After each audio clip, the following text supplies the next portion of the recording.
Tired of generic data reports? Let's pinpoint the insights that truly matter by creating specific metric filters in Looker Studio. First, ensure your data source is connected and you have a table or chart displaying the metrics you want to analyze. In this example, we have sales, profit, and units sold.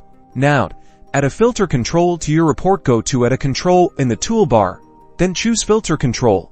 Drag the filter control to your desired location on the dashboard. In the Properties panel on the right, you will see options for dimension and metric. To create a filter for sales only, drag the sales metric from your data source into the metric section of the filter control properties. Leave the dimension section blank. This is the key step. You'll now see a slider or input field associated with the sales metric. This is your filter. Adjust the slider to include or exclude sales values based on your criteria.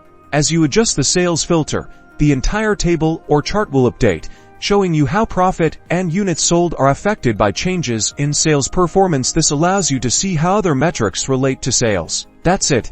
You've now created a metric-specific filter in Looker Studio. Use this powerful technique to dive deep into your data, uncover hidden relationships, and make smarter decisions. Happy analyzing!